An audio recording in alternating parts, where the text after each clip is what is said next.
Welcome to my channel Riddhi tutorial classes. आज का जो हमारा टॉपिक है वो है choice of form of business organization, मतलब व्यवसायिक संगठन के स्वरूप का चयन। मतलब किस किस बेसिस पे हम डिसाइड करेंगे कि कैसे हमको एक व्यवसायिक फॉर्म का चयन करना है। सिलेक्शन करने के लिए किस किस बेसिस पे डिसाइड करेंगे, ठीक है। मतलब अभी तक हम लोग जितने भी फॉर्म्स ऑफ बिजनेस ऑर्गेनाइजेशन पढ़े हैं तो उनका कुछ ना कुछ दोष होता था, कुछ ना कुछ लाभ होता था। हर का अपना अपना डिसेंसी है, अपना अपना लिमिटेशन है। तो उसके अकॉर्डिंग हम देखेंगे कि किसको चुनने में ज़्यादा फ़ायदा है, किसको हम चुनाव कैसे करें। तो उसके लिए आगे बढ़ते हैं वीडियो की ओर।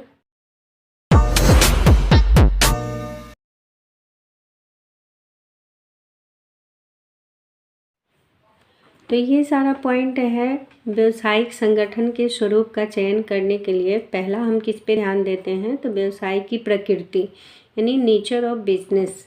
तो business required personal attention, direct contact.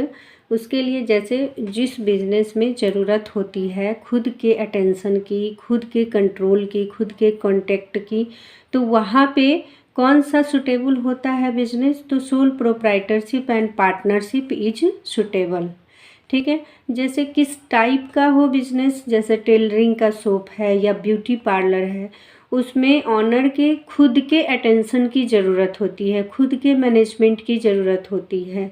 तो वैसे समय उस बिज़नेस के नेचर में, उस टाइप के बिज़नेस में कौन सा सुटेबल होगा तो सोल प्रोप्राइटरशिप और पार्टनरशिप, ठीक है। दूसरा होता है फॉर्म्स इन्वॉल्व रेंडिंग सर्विसेज, मतलब जो सेवा के लिए, जिसमें सेवा की भावना वाली जो होगी उसके लिए क्या होगा कोऑपरेटिव सोसाइटी, ठीक है। जैसा कि हम लोग कोऑपरेटिव सोसाइटी फॉर्म के बारे में पढ़ चुके हैं कि इनका मेन मोटिव क्या होता है, सर्विस प्रोवाइड करना, ठीक है। और म्यूचुअल वेलफेयर के लिए कोऑपरेटिव सोसाइटी काम करता है, ठीक। फॉर्म्स रिक्वायर हैवी इन्वेस्टमेंट जिसमें के फॉर्म में तो वो होता है कंपनी फॉर्म। तो अब उठती है बात कि इसका सिलेक्शन करने में, जैसे जिसमें पेंशन की ज़रूरत है तो सोल प्रोप्राइटरशिप और पार्टनरशिप सुटेबल होगा। जिसमें सर्विस प्रोवाइड करना है तो कोऑपरेटिव सोसाइटी होगा। और अगर हैवी इन्वेस्टमेंट हो सकता है तो कंपनी फॉर्म सुटेबल होगा, ठीक है। अब बेसिस ऑफ कैपिटल यानी पूंजी की मात्रा के आधार पे देखते हैं कि कौन सा सुटेबल होता है। तो कैपिटल कंसिडरेशन में लेस अमाउंट, मतलब किसमें कम अमाउंट की ज़रूरत होती है तो सोल प्रोप्राइटरशिप और पार्टनरशिप। तो सोल प्रोप्राइटरशिप अगर कोई भी फॉर्म शुरू करना है जिसमें अमाउंट कम है, कैपिटल कम है, तो वहाँ पे सोल प्रोप्राइटरशिप और पार्टनरशिप सुटेबल होगा। अगर ह्यूज अमाउंट हो जाता है तो ह्यूज अमाउंट की ज़रूरत चूँकि कंपनी फॉर्म में होती है और कंपनी फॉर्म में शेयर के माध्यम से ह्यूज अमाउंट जमा हो सकता है, तो उस केस में कंपनी फॉर्म ज़्यादा सुटेबल होगा, ठीक है। नेक्स्ट होता है नियंत्रण की मात्रा यानी डिग्री ऑफ कंट्रोल। तो जहाँ सेल्फ कंट्रोल की ज़रूरत होगी, सेल्फ कंट्रोल हो सकता है, सिर्फ सेल्फ कंट्रोल ही कर सकते हैं, वहाँ पे सोल प्रोप्राइटरशिप सुटेबल होगा। कि सोल प्रोप्राइटरशिप में एक ही ऑनर होता है, एक ही मैनेजमेंट करता है, एक ही उसका प्रॉफिट लेता है और रिस्क को भी बियरर करता है एक ही आदमी। इसलिए सेल्फ कंट्रोल के लिए सोल प्रोप्राइटरशिप सुटेबल होगा। शेयरिंग कंट्रोल, जहाँ पे कंट्रोल को शेयरिंग कर सकते हैं, बांट सकते हैं दूसरे में, तो वो कहाँ होगा तो पार्टनरशिप और कंपनी में हो सकता है। इसके बाद जो चौथा पॉइंट जो है हमारा वो है क्या, वैधानिक औपचारिकता यानी लीगल फॉर्मेलिटीज। तो जहाँ पे अवॉइड करना होगा लीगल फॉर्मेलिटीज तो वहाँ सोल प्रोप्राइटरशिप और पार्टनरशिप सुटेबल होगा, क्योंकि सोल प्रोप्राइटरशिप को शुरू करने में या पार्टनरशिप को शुरू करने में कोई भी लीगल फॉर्मेलिटी की ज़रूरत नहीं होती है। इसको जब चाहे तो शुरू किया जा सकता है और जब चाहे तो बंद कर दिया जा सकता है। अगर आप you can manage many legal formalities तो सुटेबल कौन सा होगा, तो कंपनी फॉर्म होगा और कोऑपरेटिव, क्योंकि कंपनी फॉर्म और कोऑपरेटिव सोसाइटी को शुरू करने से पहले बहुत सारे लीगल फॉर्मेलिटीज़ को पूरा करनी होती है, यानी रजिस्ट्रेशन के बाद ही कंपनी फॉर्म को शुरू किया जा सकता है और कोऑपरेटिव सोसाइटी को शुरू किया जा सकता है। इसलिए you can manage many legal formalities. तो आपके लिए कौन सा सुटेबल होगा, तो कंपनी फॉर्म होगा और कोऑपरेटिव सोसाइटी होगा। पॉइंट कहता है लायबिलिटी यानी दायित्व। तो जिस फॉर्म में लिमिटेड लायबिलिटी मेंबर की होनी चाहिए, तो लिमिटेड लायबिलिटी की होती है तो कंपनी में और कोऑपरेटिव में होती है। यानी कंपनी में जो शेयर होल्डर होते हैं वो क्या होते हैं, ऑनर होते हैं, और उन्होंने जितना शेयर खरीदा है, जितने का शेयर खरीदा है कंपनी का, उतनी वो लायबिलिटी उठाएंगे। इसलिए लिमिटेड लायबिलिटी अगर मेंबर्स की होगी तो वहाँ पे कंपनी और कोऑपरेटिव सुटेबल होगा। बट अगर अनलिमिटेड लायबिलिटी मेंबर्स की होगी तो वहाँ पे सोल प्रोप्राइटरशिप और पार्टनरशिप सही रहेगा। ठीक है, क्योंकि यहाँ पे सोल प्रोप्राइटरशिप में जो ऑनर हैं उनकी लायबिलिटी क्या होती है, अनलिमिटेड होती है, और पार्टनरशिप में भी जितने भी पार्टनर्स होते हैं उनकी लायबिलिटी क्या होती है, अनलिमिटेड होती है। नेक्स्ट पॉइंट होता है मैनेजेरियल एबिलिटी यानी प्रबंधकीय क्षमता। इस पे क्या कहता है कि अगर सेल्फ मैनेजमेंट कर सकते हैं, खुद का ही मैनेजमेंट होगा, दूसरे किसी को इन्वॉल्व नहीं करेंगे, या दूसरे किसी को हम सैलरी नहीं दे सकते हैं, किसी एम्प्लॉय पर खर्चा नहीं कर सकते हैं, किसी स्पेशलिस्ट पे, प्रोफेशनल एक्सपर्ट पे खर्च नहीं कर सकते हैं, तो वहाँ पे सोल प्रोप्राइटरशिप और पार्टनरशिप सही रहेगा।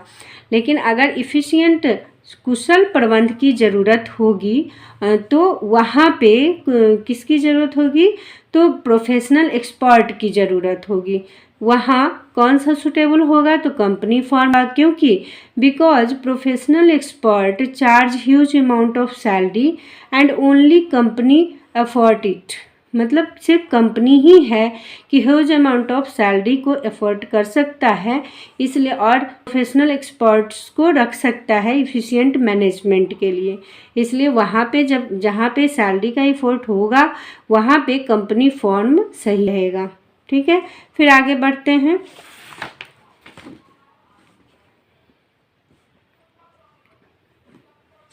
तो ये नेक्स्ट पॉइंट हमारा है फ्लेक्सिबिलिटी। तो फ्लेक्सिबिलिटी में कहता है कि fast decision making and high degree of flexibility, उसमें उस केस में सोल ट्रेड और पार्टनरशिप सही रहता है, क्योंकि सोल ट्रेड में कभी भी किसी से पूछने की ज़रूरत नहीं होती है। अगर जैसे बिजनेस का विस्तार करना है, आगे बढ़ाना है, या फिर कुछ और उसमें कैपिटल को इन्वेस्ट करना है, तो वहाँ पे डिसीजन मेकिंग फास्ट होता है, और इसलिए यहाँ पे फ्लेक्सिबिलिटी जो होती है वो हाई डिग्री की होती है। ठीक है, और पार्टनरशिप में भी वही होता है कि चूँकि डिसीजन से पार्टनर्स को लेना है, इसलिए वहाँ पे डिसीजन फास्ट होता है और यहाँ पे हाई डिग्री की फ्लेक्सिबिलिटी रहती है। मतलब चेंज कर सकते हैं, किसी भी तरह का डिसीजन लेना है तो उसको कर सकते हैं हम। In company form of business it takes long time to make change और टेक डिसीजन। मतलब जो कंपनी बिजनेस है, कंपनी टाइप का फॉर्म है, तो वहाँ पे बहुत समय लगता है, क्योंकि मीटिंग होगी, कुछ लीगल फॉर्मेलिटीज़ होगी, तभी आप चेंज कर सकते हैं। इसलिए यहाँ पे डिसीजन क्या होता है, मतलब थोड़ा लेंदी हो जाता है, थोड़ा लंबा समय लगता है। ठीक है, नेक्स्ट पॉइंट क्या होता है, कंटिन्यूटी, निरंतरता। मतलब कौन टेम्पोररी बिजनेस होगा और कौन फिक्स्ड होगा। तो टेम्पोररी बिजनेस के लिए, अगर टेम्पोररी बिजनेस करना है, एक ही आदमी कर रहा है, कोई उसका मतलब भरोसा नहीं है कि कब चलेगा कब नहीं चलेगा, तो उस केस में सोल प्रोप्राइटरशिप और पार्टनरशिप सही रहता है, क्योंकि इसको खोलना और बंद करना, इसका फॉर्मेशन और क्लोजर दोनों काफ़ी ईजी होता है। ठीक है, और फिक्स एग्जिस्टेंस वाला अगर परमानेंट नेचर का होगा तो उसके लिए क्या होगा, कंपनी फॉर्म सुटेबल होगा। ठीक है, तो इस तरह से हम कंक्लूजन क्या निकालते हैं कि किसी भी व्यवसायिक संगठन के प्रारूप का चयन करने के बाद उसमें परिवर्तन करना मुश्किल होता है। मतलब कोई भी सिलेक्शन हम कर लिए, उसके बाद हम उसको जल्दी से चेंज नहीं कर सकते हैं। सभी घटकों पर काफ़ी विचार विमर्श करने के बाद ही किसी फैसले पर पहुंचना चाहिए। मतलब जितना भी अभी पॉइंट बोले हैं उतना घटक है, उस पर विचार करने के बाद ही विचार करना चाहिए कि कौन सा फॉर्म का सिलेक्शन करना है। तो सभी घटकों में अनुकूलतम संतुलन स्थापित करना आवश्यक होता है। सारा कुछ देखना होता है कि हम किस पे बैलेंस कर सकते हैं। तो अन्य शब्दों में हम कह सकते हैं कि छोटे स्तर का व्यापार के लिए कौन सा सुटेबल होगा, तो सोल प्रोप्राइटरशिप होगा। मध्य स्तर का अगर मिडिल टाइप का व्यापार करना है तो उसके लिए कौन सुटेबल होगा, तो पार्टनरशिप होगा। और अगर लार्ज स्केल का बिजनेस करना है तो उसके लिए कौन सुटेबल होगा, तो कंपनी होगा।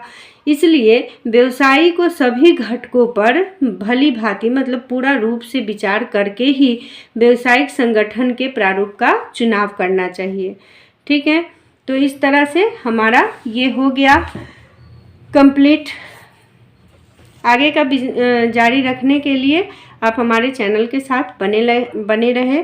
तो thanks for watching my video. Please like, subscribe, comment and to recommend to your friends.